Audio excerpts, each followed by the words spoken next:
Buenos días, hermanos, ¿cómo están? Les saludo el hermano Fausto y en este momento comenzamos a transmitir en vivo a través de Facebook Live y simultáneamente a través de YouTube. Gracias por su sintonía. Hoy es un hermoso día en Honduras, el cielo está completamente azul, no hay ni una tan sola nube, según veo. Así me gustan los días a mí.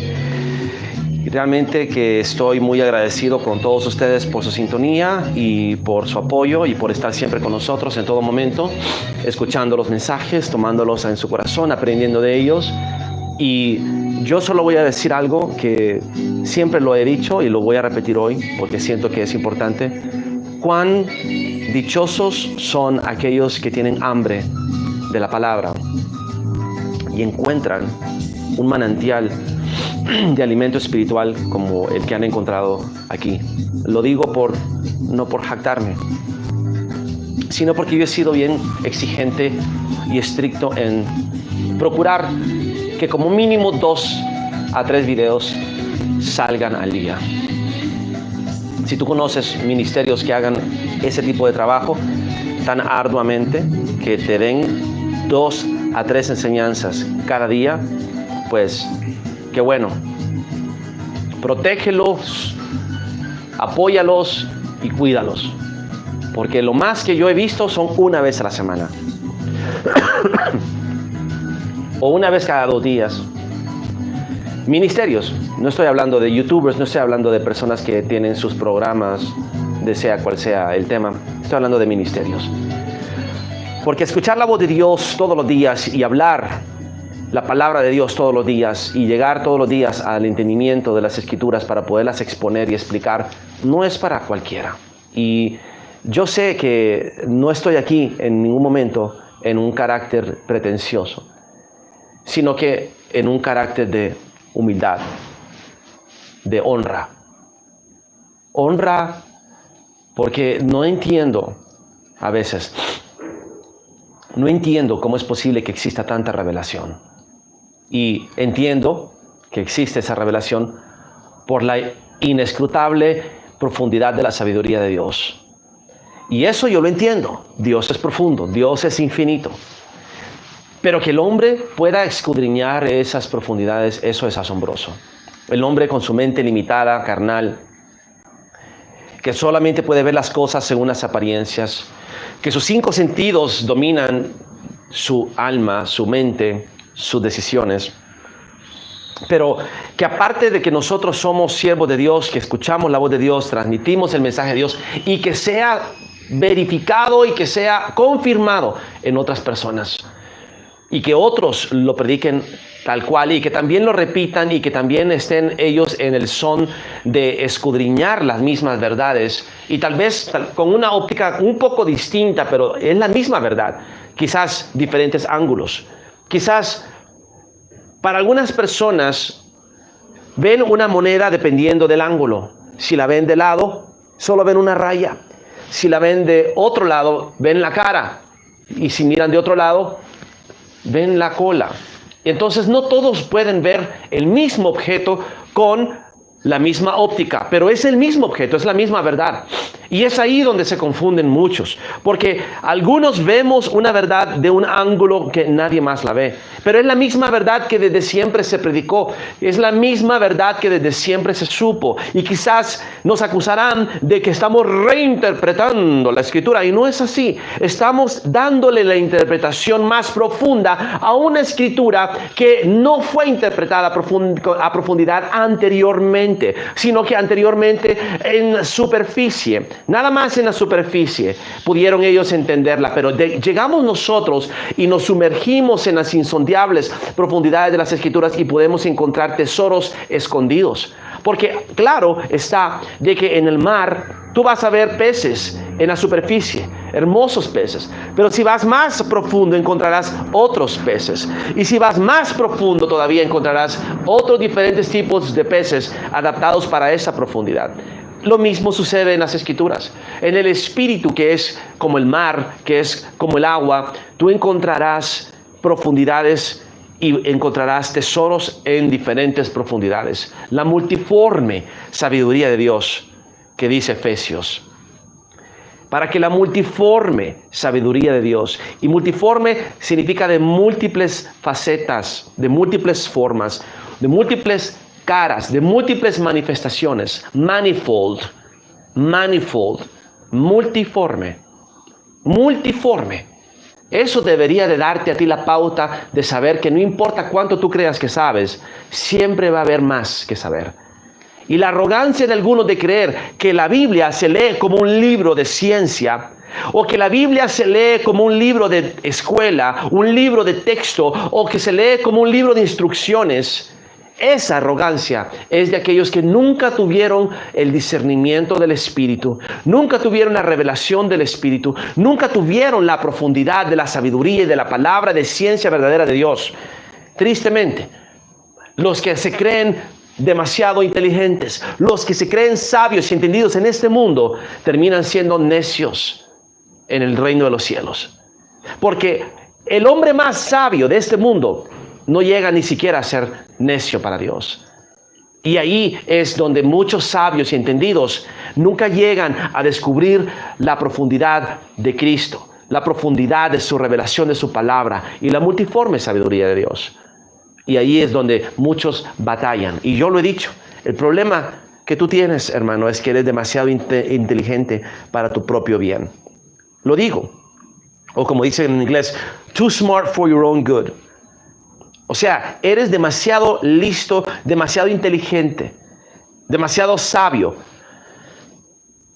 para tu propio beneficio. En otras palabras, no te beneficia ser tan inteligente y sabio porque tu mente, tu ego, tu inteligencia es el obstáculo que no te permite brincar al vacío para caminar sobre el agua o caminar sobre el aire o para ser trasladado en el espíritu, porque es físicamente imposible.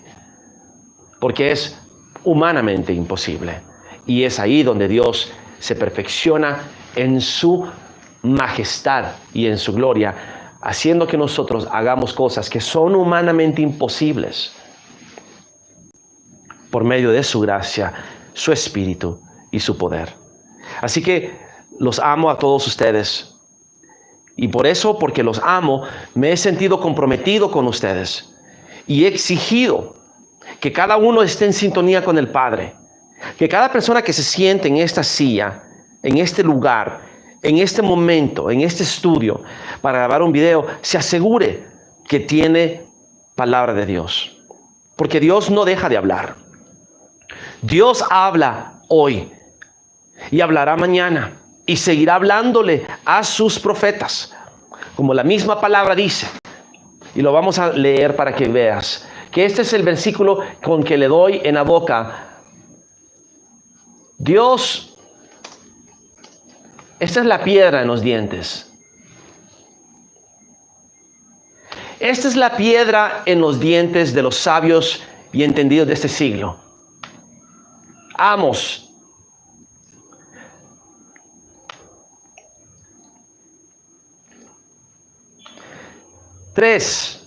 Versículo 7. Porque no hará nada el Señor sin que revele su secreto a sus siervos, los profetas. Si el león ruge, ¿quién no temerá? Si habla el Señor, ¿quién no profetizará?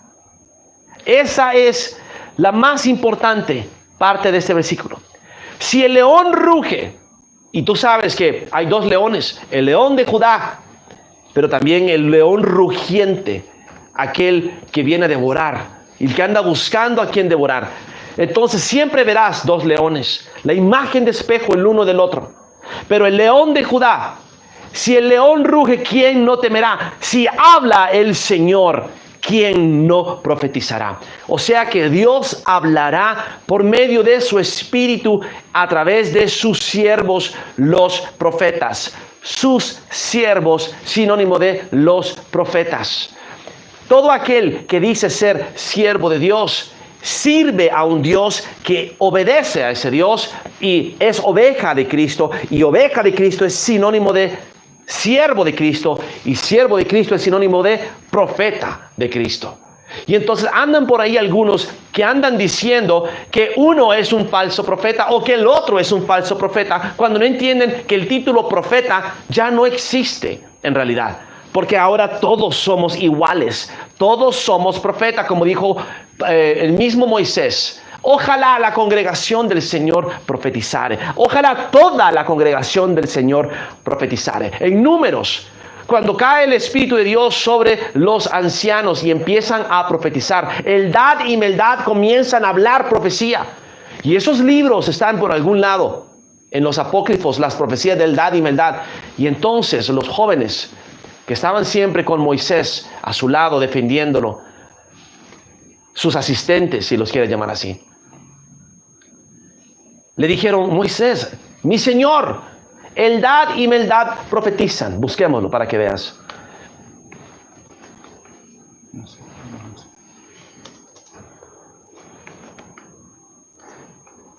¿En qué? Número 11. Números 11. Sí.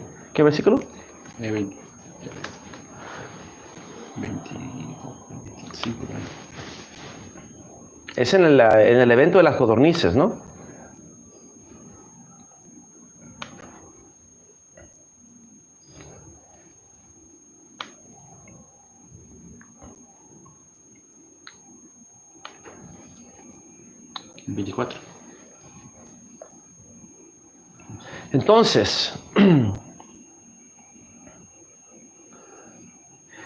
Entonces el Señor respondió a Moisés: ¿acaso se ha cortado la mano del Señor? Suena como Isaías. Tú lo escuchaste cuando el Señor dijo: ¿acaso se ha cortado la mano del Señor? ¿O el Señor se ha vuelto sordo para no oír? Ahora verás si se cumple mi palabra o no. Y salió Moisés y dijo al pueblo las palabras del Señor, y reunió a los 70 varones de los ancianos del pueblo, y los hizo estar alrededor del tabernáculo. Entonces el Señor descendió en la nube y le habló, y tomó del espíritu que estaba en él. Cuando algunos dicen que de dónde el hermano Fausto saca esa locura que dice: toma de mi espíritu, toma de mis dones y dáselos, eso es blasfemia. No, esto es bíblico. Lo que pasa es que muchas personas no pueden ver lo que yo veo, porque ven, te diré lo que ven, este anillo. Yo, si te lo pongo así, veo un 1, una raya, pero si te lo pongo así, verás un 0. Ellos ven un 0, yo veo un 1. Ellos ven un nada, yo veo todo. Yo veo la unidad. Yo veo la singularidad. Algunos dirán la unicidad. No, yo veo uno. Todo en uno. Uno en todo. Porque el Señor en su palabra da testimonio de Él mismo, pero también da testimonio paralelo de nosotros. Porque Él y nosotros somos unos. Uno solo. Y ellos no ven ese uno, ven el 0. Ellos se hacen un 0 a la izquierda. Ellos en su falsa humildad quieren tratar de impresionar a Dios haciéndose extra humildes, cuando Dios no quiere esa falsa humildad. La falsa humildad de ellos es querer poner a Dios por encima para ellos distanciarse de Dios y creer que eso es santidad, en vez de distanciarse del mundo y hacerse uno con Dios. Esa es la verdadera santidad. No, ellos quieren hacerse a un lado de Dios y hacerse uno con el mundo, siendo igual al mundo.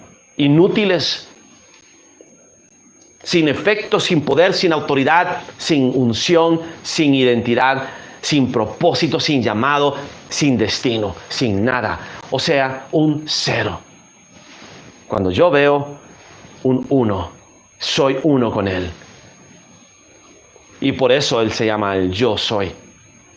Entonces el Señor descendió y tomó del espíritu que estaba en él, en Moisés, y lo puso en los 70 varones ancianos. De la misma llama tomó pequeñas llamas y las trasladó a los demás. Y cuando posó sobre ellos el espíritu, profetizaron y no cesaron. Y habían quedado en el campamento 2 varones llamados, el uno Eldad y el otro Medad, sobre los cuales también reposó el espíritu. Estaban estos entre los inscritos, pero no habían venido al tabernáculo y profetizaron en el campamento. ¿Estás entendiendo? Aparte de los 70, habían 2 excepcionales que Dios eligió darles. ¿Qué tenían ellos? ¿Qué había en estos 2? Milton, ¿qué piensa usted? Un corazón dispuesto realmente a obedecer al Ah. Señor. ¿Simbolizarán esto a los 2 testigos? No sé. ¿Serán 2 testimonios nuevos, aparte? ¿O qué? ¿Por qué 2? ¿Por qué no 6? ¿Por qué no 4? Dios vio en estos 2 un corazón sincero, un corazón atento, y puso en ellos el don que era para aquellos. Y dice: y corrió un joven y dio aviso a Moisés y dijo: Eldad y Medad profetizan en el campamento. Entonces respondió Josué, hijo de Nun, ayudante de Moisés, su secretario, su asistente, su ayudante, uno de sus jóvenes, y dijo: Señor mío Moisés, deténlos, impídelos. O sea, van a quitarte fama. ¿Por qué? Porque conocía el pueblo, como era fácil de seducir, como fácilmente ellos podían ser arrastrados tras otros vientos de doctrina. Y entonces Moisés, en el discernimiento, porque de él Dios había tomado el espíritu para darle a ellos, no se sintió para nada amenazado. No se sintió para nada ofendido, ni sintió celos ministeriales, ni tampoco se sintió: este quiere quitarme mi lugar. Como la historia del viejo profeta y el profeta joven que le tendió la trampa. Le dijo: el Señor me envió a mí para decirte: ven, come conmigo. Y aquel joven profeta murió por la desobediencia. Entonces Moisés dice estas palabras: ojalá todo el pueblo del Señor fuese profeta, ojalá toda la congregación del Señor profetizara. Y eso se cumple a partir del Pentecostés, a partir de Jesús derramando su espíritu. Todos nos volvemos profetas. Y entonces Pablo dice: de todos los dones procurad profetizar. Que el Espíritu de Dios hable y te revele, y tú hables, y Dios hable a través de tu lengua, para que aquellos que tienen oídos para oír oigan y disciernan. Lindo el corazón de Moisés. No sintió celos ministeriales, ni se sintió amenazado, ni se sintió que estos 2 le iban a quitar sus ovejas. ¿Sabes qué es lo que hay hoy en día, no? Un pueblo de profetas viejos, inútiles, siendo amenazados o envidiosos de los jóvenes profetas que vienen con ímpetu, con energía, con amor, con pasión, con dedicación, con compromiso, con profecía, con unción fresca, con poder, y haciendo proezas que nadie más había hecho. Y de repente ellos se sienten amenazados. Eso se va a acabar. Dios va a quitar esos corazones. Dios se va a encargar de que los 70 ancianos que al final se convirtieron en el espurio Sanedrín. Y por eso es que el Sanedrín hasta el día de hoy, que es literalmente la sinagoga de Satanás, hasta el día de hoy creen que ellos tienen la misma sabiduría de Moisés. Y dicen: no solamente a ti te habló el Señor. La revuelta de Coré. No solamente tú eres santo en medio de la congregación del Señor. Estos que hoy en día enseñan la Cábala, que hoy en día están enseñando el Talmud, que hoy en día corrompieron la ley de Moisés y la ley de la justicia de Dios y la transformaron en otra cosa, dicen que ellos también son santos y que Dios les dio a ellos una ley también. Esos que dicen esto, que mantienen el poder y el monopolio de la piedad y no permiten que vengan nuevos ungidos con el Espíritu Santo, sino que se resisten a él. Por eso apedrearon a Esteban. Eso se va a acabar. Eso no viene de Dios. ¿Sabes cuál es la iglesia que está en problemas en este momento? No es la iglesia de Dios. No es la que viene de su espíritu, como en Moisés, que él tomó del espíritu de Moisés y se lo puso a otros. Y en ningún momento Moisés se sintió celoso o amenazado. Moisés se sintió gozoso y dijo: ojalá todos profetizaren. Ojalá toda la congregación del Señor profetizare. Pero hay otros que no tienen ese corazón, que no quieren compartir el reino, lo quieren para ellos. Y es como aquel profeta que abofeteó a Micaía y que le hizo: "Psh, ¿cuándo el Espíritu de Dios salió de mí para entrar en ti?" ¡Wow! O sea, él tenía todo el Espíritu y solo en él se hacía Cristo. Se hacía la esencia del Espíritu de Dios ese hombre. Como que si Dios necesita un vaso donde habitar. Cuando Dios dice la palabra en Amos que Él derrama sus aguas sobre la faz de la tierra. O sea, su Espíritu inunda la tierra. Y lo profetiza, dice: llegará un día en que el Espíritu de Dios inundará la tierra como el océano.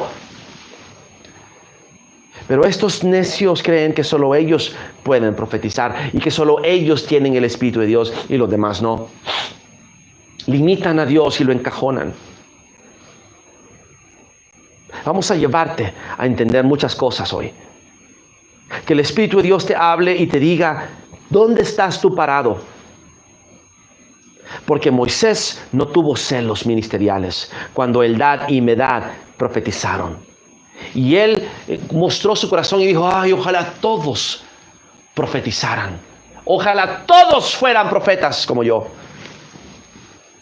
Ojalá todos tuvieran la voz de Dios hablándole directamente a su corazón, para que no tenga que yo decirles cada rato que están haciendo mal, sino que Dios guiara sus decisiones y su propia conciencia los llevara por el camino de la justicia. ¿Y no fue eso lo que dijo Pablo que sucedió? Que ya no juzgáramos al otro por nuestra propia opinión, sino que su propia conciencia, guiada por el Espíritu de Dios, si es que nació de nuevo, guiara sus decisiones y rindiera cuentas a Dios. Como Jesús mismo dijo: todo juicio le ha sido dado al Hijo, para que sea glorificado al igual que el Padre es glorificado. O sea que Dios te da a ti esa libertad de poder juzgarte a ti mismo, no juzgar a los demás, y que tu propia conciencia te dicte qué es correcto y qué no es correcto, porque ya nada es bueno entonces hacer esto, es malo hacer lo otro. Siempre habrá un mejor camino conforme como tu conciencia te guíe. Y Pablo lo dijo cuando habló y escribió con su puño y letra. Dijo: yo estoy convencido que nada en sí mismo es malo, excepto para aquel que lo es. Entonces cada quien se guiará por su conciencia. Para algunos es pecado fumar, para otros no. Para algunos es pecado beber alcohol, para otros no. Pero no venga el que cree que beber no es pecado y tropiece al que cree que sí es pecado y lo induzca a beber con él, para que traicione su propia conciencia, porque entonces pecará. Porque sea lo que sea que haga, lo hará con duda, no con fe. Y todo lo que no proviene de la fe es pecado. Por tanto, no está escuchando la voz de Dios, está escuchando otra voz. Y la fe viene del oír, y del oír de la palabra de Dios. Por eso es necesario que todos, como siervos, seamos profetas, y como profetas escuchemos la voz de Dios, para que nos llamemos siervos, y cuando el Padre nos vea cara a cara, nos diga: ¿me llamáis Señor y no hacéis lo que os mando? O nos digan: bien hecho, siervo fiel, todo lo que te mandé lo cumpliste. ¿Seremos los obedientes o seremos los desobedientes? Pero escucharemos la voz de Dios. Porque no puedes caminar en fe si no puedes oír la voz de Dios. Y muchos dicen que Dios no habla. Entonces, ¿de qué fe hablas? Si la fe viene de oír, y del oír de la palabra de Dios. Y si oyeres mi voz y guardares mis mandamientos, seréis mi especial tesoro. Dios te guiará. Él pondrá cargas en tu corazón todos los días. Tú cúmplelas. Cúmplelas. No le preguntes a nadie, no le consultes a tu pastor. Cúmplelas. Ve y haz lo que Él te dice. Que tu siniestra no sepa lo que va a hacer la diestra, porque te va a convencer de lo contrario y va a sembrar duda para que no cumplas lo que tu Señor con mucho amor te encomienda. Si me amáis, guardad mis mandamientos. Haz lo que yo te digo, obedéceme. Cuando yo te diga que vayas, ve. Cuando yo te diga que des, da. Cuando yo te diga que perdones, perdona. Cuando yo te diga que ames, ama. Cuando yo te diga que vayas a rescatar a mi oveja, tú ve, no pongas excusas. Porque el Espíritu de Dios te anhela celosamente, pero Él quiere morar en una casa que lo honre. En un lugar donde Él pueda habitar y reinar. No que reine tu deseo. No sea tu voluntad, sino la de Él. El espíritu de Elías vendrá y reconciliará de nuevo. Y en eso nos vamos a centrar. En lo que hará el espíritu de Elías. Reconciliará el corazón de los padres al corazón de los hijos. No dice el corazón del padre con el hijo. No, la reconciliación de los padres con los hijos y los corazones de los hijos a los padres. Y ya no habrá competencia. Ya no habrán celos ministeriales, ni divisiones, ni prepotencia, ni aquellos altivos que se creen mejor que otros para juzgarlos, para opinar contra ellos o para condenarlos. Sino que los corazones de los padres, aquellos que estuvieron antes que nosotros, se unirán a los hijos que somos nosotros. Y los primeros serán postreros, los postreros serán primeros y seremos de nuevo uno. No seremos ceros, seremos unos solos. Todos nos uniremos en uno solo. Y el corazón de Pedro se unirá con el corazón de Fausto. Y el corazón de Pablo se unirá con tu corazón. Y el corazón de los de últimos con los primeros. Y seremos unos en Cristo. Y se completará la obra. Y se completarán los ministerios. Y el ministerio de Elías, que fracasó en matar a Jezabel, se cumplirá cuando el último Elías, la última generación, destruya el espíritu de Jezabel y no lo tolere más y lo derribe de su trono, que se empodera sobre los pobres Acabs que se someten a ella. Y entonces verás que todos seremos Elías. Y todos seremos Isaías. Y todos seremos Jeremías. Y todos seremos Jesucristo. Y todos seremos Juan el Bautista. Y seremos uno. Y todos seremos uno con Él en Cristo. Milton. Así es. Y eso es lo que muchos no comprenden, porque quieren brillar ellos solos. Y el Señor quiere que todos brillemos como estrellas a perpetua eternidad, en su luz, guiados por el Espíritu Santo. Muchos no comprenden esa revelación porque piensan que todavía van a hacer siguen haciendo esa pirámide, y no entienden que Jesús nos estaba sentando en su trono de gloria. Él nos estaba haciendo partícipe de su majestad, atrayéndonos otra vez hacia Él. La llama que se desprendió del fuego del altar va a volver y se va a hacer una sola llama, y vamos a reinar juntamente con Él. Por eso es que debe de caer todo prejuicio mental, toda estructura, toda diferencia entre los hombres. Jesús la viene a destruir, dice, y donde está el Espíritu de Dios, ahí hay libertad.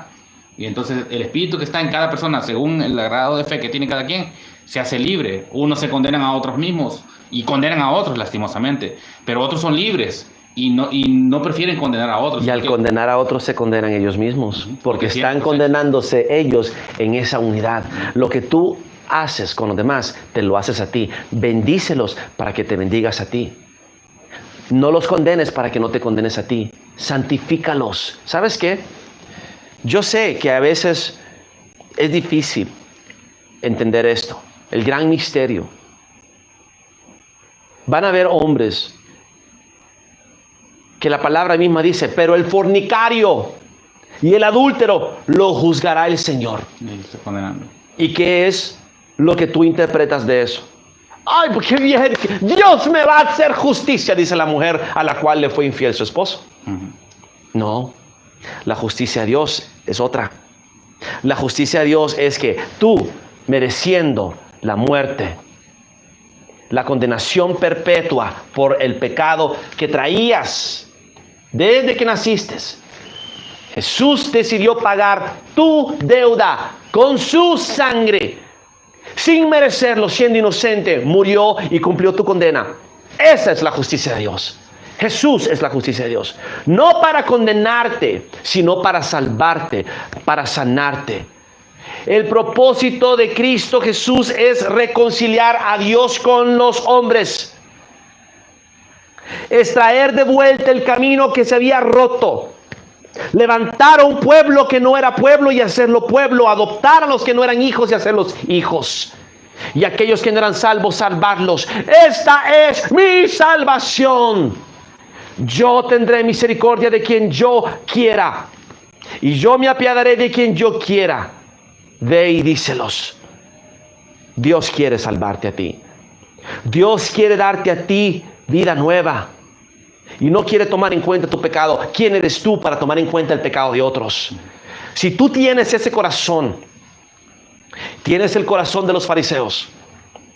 Y el corazón de los fariseos era tal que ellos tomaban la ofrenda del templo y iban a repartirla entre el pueblo para que pagaran para condenar al inocente.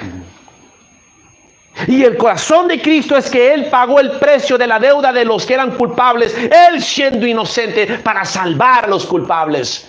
Es contrario, es anticristo. El corazón de anticristo es aquel que toma el pecado y lo achaca a aquel que es culpable. Y en vez de pedir perdón por él, ¿y yo por qué tengo que pedir perdón por él, hermano Fausto? Si él es un sucio, asqueroso, fornicario y adúltero.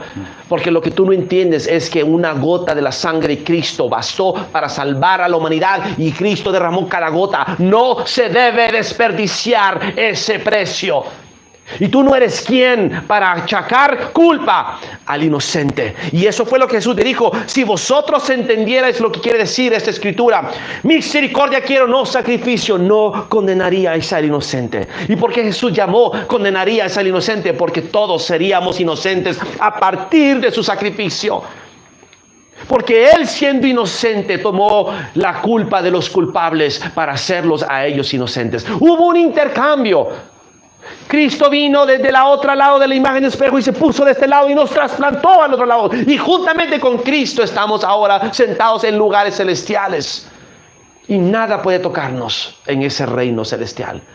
Ni la muerte, ni el Seol, ni el pecado, ni la condenación. Él te hizo inocente siendo culpable, con su inocencia, llevando tu culpabilidad. Y a partir del momento que tú entiendes que los fariseos inculpaban culpa al inocente y pagaban precio para culpar al inocente, Cristo pagó un precio para justificar y perdonar al culpable, siendo Él el inocente. ¿Cuál corazón tienes tú? La paga del pecado es la muerte, me dirás. Era. Hasta que Jesucristo pagó con su muerte por tu pecado y el mío y el de todos. Por tanto, tú no eres quien para juzgar. Por eso la palabra te dice, y al adúltero y al fornicario lo juzgará Dios. ¿Y cómo juzga Dios? ¿Con severidad o con misericordia? Porque si hubiera sido con severidad, se hubiera curado en salud cuando Jesús le dijo, pase de mí esta copa, Señor. Pase de mí esta copa. Hágase tu voluntad, no la mía. La voluntad de Dios era quebrantarlo a Él, para no quebrantarte a ti. La voluntad de Dios era culparlo a Él para no culparte a ti. En propiciación, en sustitución del castigo que era tuyo y mío, Él lo llevó por nosotros. Por tanto, cuando dice la palabra, y el fornicario y el adúltero lo juzgará Dios, te está diciendo, tú no lo juzgues, porque Dios ya lo juzgó en la cruz. Y el veredicto es inocente. Dios juzgará con gracia, Dios juzgará con justicia, Dios juzgará con amor y Dios juzgará con misericordia, cosa que tú no tienes la capacidad de tener. Por tanto, cuídate de a quien acusas y a quien juzgas. Porque cuando dice la palabra que el reino de los cielos sufre violencia, tú eres el violento. Eres tú el que mutilas el cuerpo de Cristo. Cuídate que no te unas al bando del acusador de los hermanos.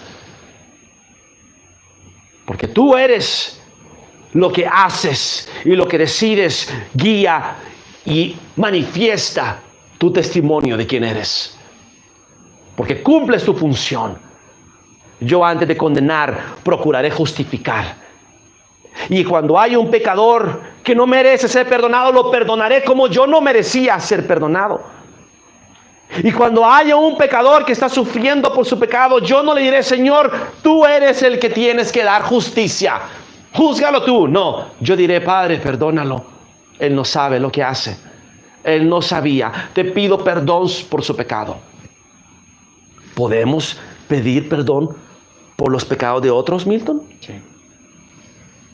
¿Podemos pedir perdón por los pecados del otro? ¿Y por qué no? Aquellos a quienes vosotros remitáis sus pecados serán remitidos. Y aquellos a quien vosotros retengáis sus pecados serán retenidos. Dios te ha dado a ti un poder que no mereces, así que no desaproveches el poder de perdonar el pecado de aquel que no merece ser perdonado, para que tú te perdones a ti mismo, que no mereces ser perdonado. Pero si condenas a otros, te condenas a ti mismo, porque en la unidad de uno, tú condenas tu alma al condenar el alma del otro. El espíritu Elías vendrá a terminar esto, a destruir este virus de la mente del hombre, este virus venenoso del ego, del yo soy, el yo quiero ser, el yo seré. Fueron las palabras de Satanás. Yo me exaltaré, yo subiré. Eso eres tú. Llégate a ti mismo, toma tu cruz y sigue el camino de Jesús. El camino de morir por otros. El camino de llevar la culpa de otros y de pagar el precio por otros. Eso es la cruz. Es más que clavos. Es más que azotes y escupidas y humillación. Es el intercambio de poner tu vida por el inocente, no inculpar al inocente. La respuesta de los fariseos al inocente era inculparlo y hacerlo culpable. Si fuera necesario pagar un precio para hacerlo, lo hacían, como la sinagoga de Satanás lo ha venido haciendo desde los días de Jezabel. Pagar falsos testigos. Pero he aquí, el Señor 2 testigos levantará en los últimos días para enjuiciar a la humanidad en boca de 2 o 3 testigos de su pecado, porque no perdonaron. Por tanto, porque no perdonaron, no serán perdonados. Pero la respuesta de Jesús al pecado y al culpable es llevar el pecado de otros y declararlo inocente. Hermoso, ¿no crees? Todo aquel hermano que quiere culpar de pecado al culpable no sirve a Jesús, no es como Jesús. Porque el que vive en ese corazón quiere que el culpable sea castigado.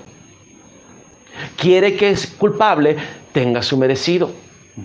Quiere que al culpable le caiga el castigo de Dios para regocijarse. ¡Oh, gloria a Dios, que hay un Dios en los cielos! Dios es justo. Pero no entienden lo que es que Dios es justo. No lo entienden.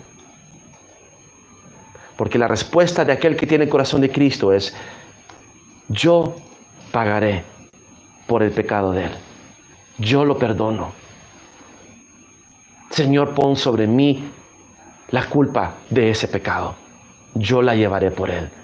Ese es el corazón de Cristo. Milton. Proverbios 24 dice: no te alegres cuando caiga tu enemigo. No sea que se alegre tu corazón cuando él tropiece. Dice: no sea que el Señor lo vea y le desagrade y le ponga su enojo contra él.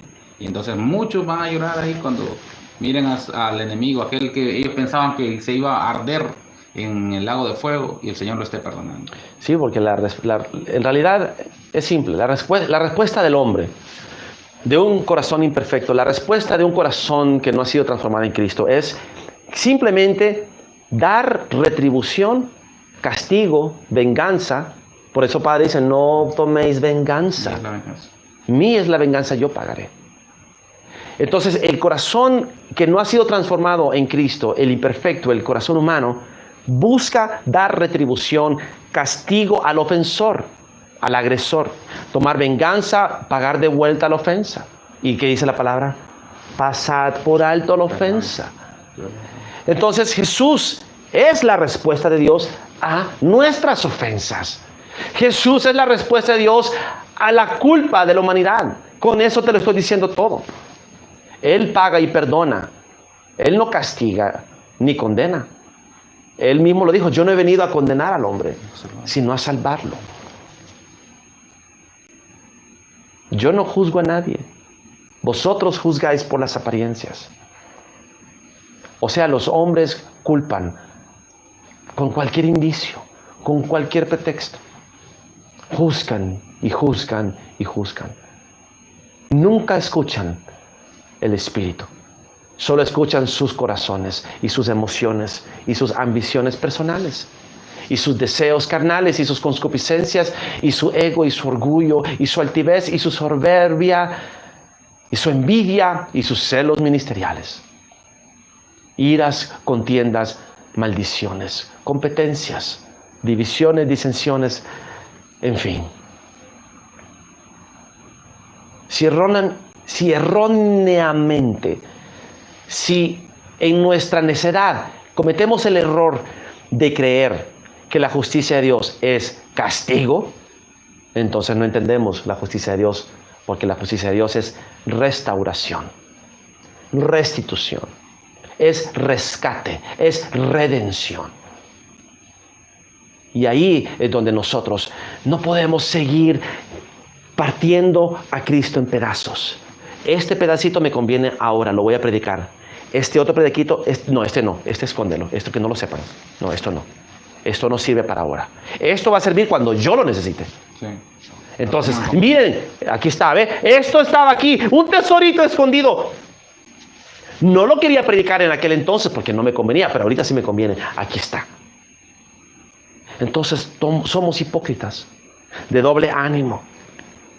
No debemos de querer castigar el pecado, porque si vivimos conforme a un corazón que cree que Dios en su justicia castiga al pecador, vamos a querer castigar el pecado y creernos justos al hacerlo. Y no es así. Sino que esta versión corrupta de la justicia de Dios es en realidad una antropomorfización de la justicia de Dios con la corrupta y necia justicia de los hombres. Ojo por ojo, diente por diente. Y Jesús dijo, no. Mas yo os digo, el que te pegue, dale la otra mejilla. El que te quite, no le pidas que te devuelva. El que te obligue y te oprima a que le lleves la carga una milla, gozosamente llévale la mía extra. Y así venceréis el mal con el bien, la injusticia con verdadera justicia. ¡Wow! No castigues con tu justicia castigadora a los que te rodean. Perdónalos, no les inculpes pecado, no los condenes, para que tengas el corazón de Cristo.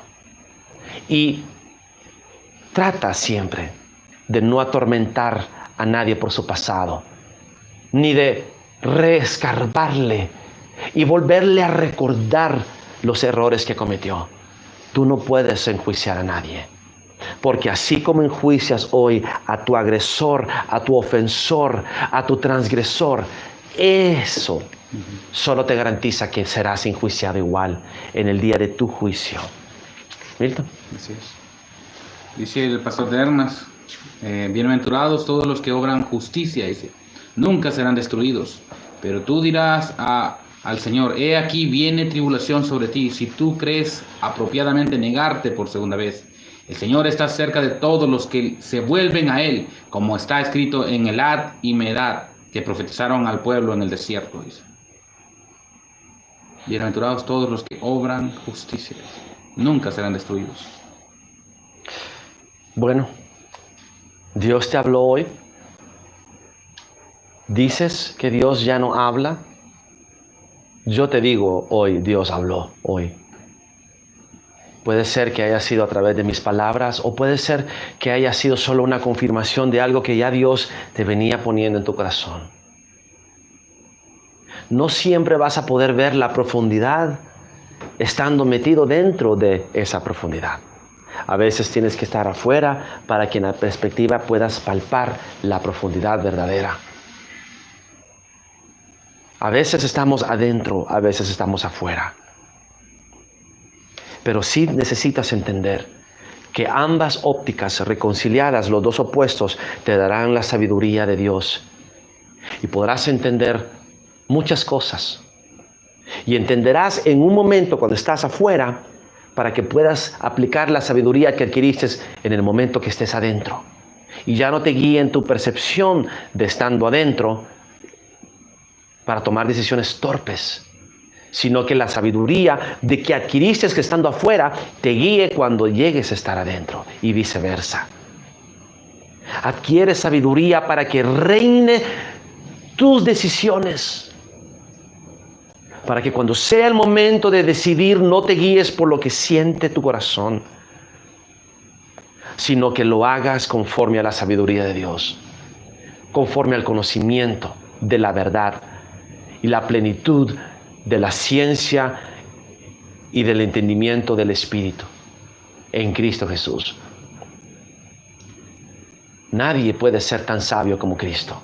Por eso es necesario consultarle a Jesucristo todo el tiempo, porque Él te guiará en los lugares que no podrás ver salida, y en laberinto donde no encuentras la manera de salir, Él te guiará paso a paso cómo salir, y será tu brújula en medio de la tormenta. Será tu luz en medio de las tinieblas. Somos uno. Y es cierto, el reino de los cielos sufre violencia. Y los violentos se lo arrebatan de los débiles que dejan que les sea arrebatado. Tú eres también uno de esos. ¿Ves cómo la palabra se aplica de diferentes maneras? Lo hemos aplicado en que violentamente arrebatamos el reino para nosotros de los demonios que lo quieren arrebatar, pero también tú puedes ser ese demonio que le arrebatas el reino al débil que todavía no lo quiere agarrar con fuerzas, con tu juicio, con tus palabras, con tus acusaciones. Dios te guía en sabiduría, porque no hay un camino correcto y un camino malo. No es que sea bueno esto, malo lo otro. El Señor guiará tus decisiones. El Señor guiará tu conciencia. Pero el mejor comienzo es: no juzgues para que no seas juzgado. Antes juzgad con justo juicio. Y ya les hablé suficiente. ¿Qué significa juzgar con justo juicio? Significa establecer juicio y justicia en la tierra y solucionar el problema. No usar la lengua para detractar, criticar y hablar.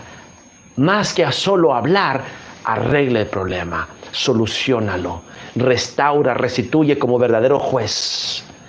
Establece el reino de Dios y su justicia en la tierra. Gracias. Gracias por escuchar. Que el Espíritu Santo toque tu corazón. Que el Espíritu Santo te mueva a más profundo entendimiento. Porque este tema lo volveremos a tocar. Dejaremos que vayas digiriendo esto. Pero lo volveremos a tocar más adelante y te meteré más profundo todavía. Más adentro en la profundidad de Cristo, para que entiendas lo que te dije sobre todos somos uno.